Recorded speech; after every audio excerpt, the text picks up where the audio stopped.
Revision में हम लोग सबसे पहली बात किए थे त्रिकोणमिति, इंग्लिश में ट्राइगोनोमेट्री कहते हैं। त्रिकोणमिति का मतलब ही होता है तीन कोणों का माप। तीन कोण का माप जैसे ही करेंगे तो समकोण त्रिभुज पर आना पड़ेगा, क्योंकि त्रिभुज इसमें समकोण त्रिभुज से संबंधित बात होती है। समकोण त्रिभुज में एक कोण 90 डिग्री होती है और दो कोण जो है 90 डिग्री से कम होते हैं। अगर यहाँ पर ए और बी और सी रख देंगे तो अगर कहेंगे इसका नाम रखेंगे तो अगर कोण सी के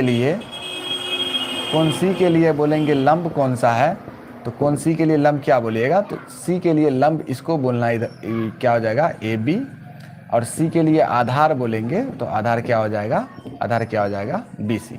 उसी प्रकार यदि हम कोण ए के लिए बात करें, कोण ए के लिए बात करें तो कोण ए के लिए लंब हो जाएगा बी सी, लंब क्या हो जाएगा, लंब हो जाएगा बी सी, और आधार क्या हो जाएगा सर, आधार क्या हो जाएगा सर बताइए, तो आधार क्या हो जाएगा ए बी हो जाएगा। ठीक है, इसमें एक चीज़ हमेशा कॉमन रहेगा, कर्ण कभी चेंज नहीं होगा, कर्ण हमेशा यही रहेगा। ठीक है, अब रिवीजन के अनुसार एक क्वेश्चन आपको देते हैं, बताइए कि इस त्रिभुज में ए बी और सी है, बताइएगा इस त्रिभुज में कर्ण कौन सा है, बताइए इस त्रिभुज में कर्ण कौन सा है, बताइए इस त्रिभुज में कर्ण कौन सा है।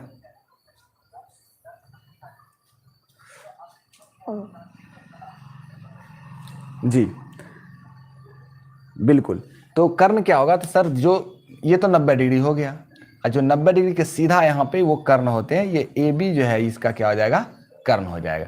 उसके बाद हम लोगों ने और क्या सीखा, और क्या सीखा कि हम बोले कि लंब, आधार और कर्ण जो होते हैं इस तीनों को अगर हम अनुपात में बांटे तो अनुपात क्या क्या आएगा, तो लंब बटा कर्ण एक अनुपात आएगा, उसके बाद आधार बटा कर्ण अनुपात आएगा, उसके बाद लंब बटा आधार एक अनुपात आएगा, आधार बटा लंब एक अनुपात आएगा, है ना। उसके बाद और क्या अनुपात आ सकता है, कर्ण बटा लंब एक अनुपात आ सकता है, कर्ण बटा आधार, कर्ण बटा लंब भी आ सकता है, कर्ण बटा लंब भी आ सकता है। सबका अगर नाम रखे तो ये साइन ए का फॉर्मूला या साइन थीटा का फॉर्मूला हो जाएगा, है ना, मिटा देते हैं ये वाला, ये कॉस थीटा का फॉर्मूला हो जाएगा, ये टेन थीटा का फॉर्मूला हो जाएगा, ये कॉट थीटा का फॉर्मूला हो जाएगा, ये सेक थीटा का फॉर्मूला हो जाएगा, और ये जो है कॉसेक थीटा का फॉर्मूला हो जाएगा। और इसमें हम बताए कर्ण लंब आधार के लिए एक पाइथागोरस साहब थे, पाइथागोरस साहब एक नियम दिए थे कि कर्ण स्क्वायर बराबर लंब स्क्वायर प्लस आधार स्क्वायर, कर्ण स्क्वायर बराबर लंब स्क्वायर प्लस आधार स्क्वायर। अभी तक हम लोगों ने इतना ही सीखा, अभी तक हम लोगों ने इतना ही सीखा।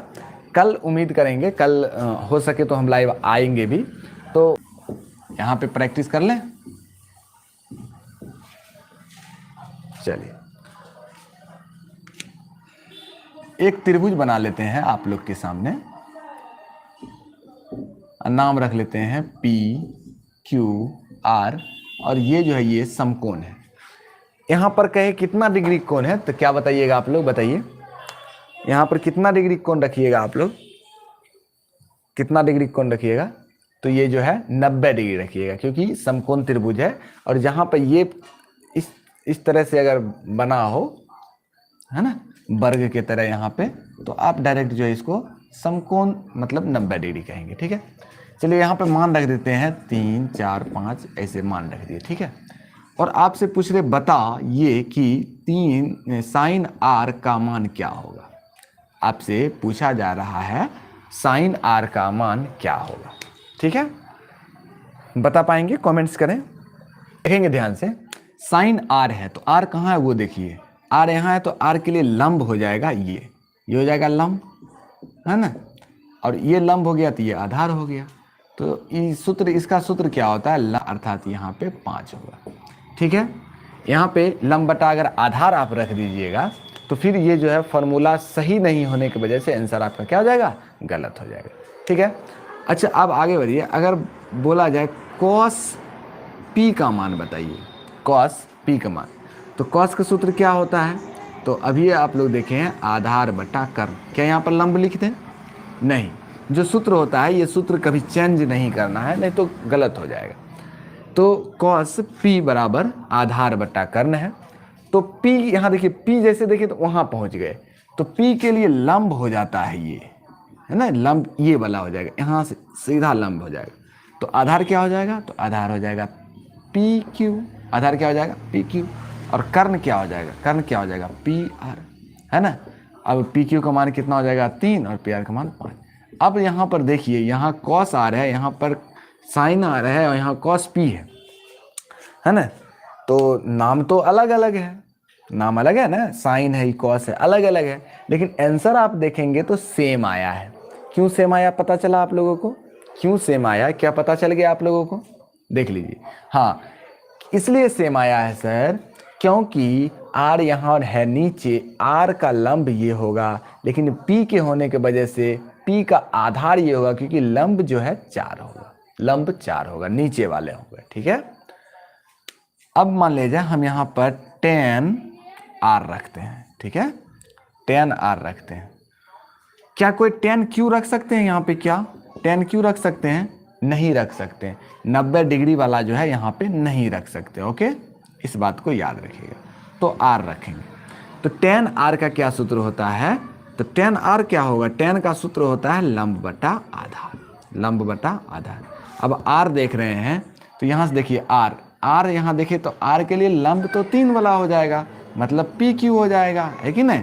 और आधार क्या हो जाएगा? आधार क्यू आर हो जाएगा, मतलब 3/4 इसका आंसर हो जाएगा। क्या? अच्छा, tan में ही नाम सेम रखिए, tan में ही r ना रख करके tan अगर हम p रखें तो सूत्र तो वही रहेगा, सूत्र तो वही रहेगा, लंब बटा आधार, वो तो चेंज नहीं होगा, फॉर्मूला तो चेंज नहीं होगा भाई, है ना, फॉर्मूला तो चेंज नहीं होगा। तो P के लिए, अब P के लिए देखेंगे लंब, तो लंब क्या हो जाएगा? 4 वाला, मतलब क्यू आर ये लंब हो जाएगा। और आधार क्या हो जाएगा? जब ये लंब तो ये आधार हो जाएगा, ये हो जाएगा पी क्यू बराबर कितना अगर मान रखते हैं तो 4/3। अब यहाँ पर आप देखिए दोनों का नाम सेम ही है, लेकिन मान चेंज हो गया। तो चेंज नाम के वजह से हुआ कि कोना के वजह से हुआ? तो कोना के वजह से हुआ सर। अगर ऊपर का कोण हो तो लंब नीचे वाला होगा, अगर नीचे का कोण हो तो लंब ऊपर वाला होगा, मतलब जो सीधा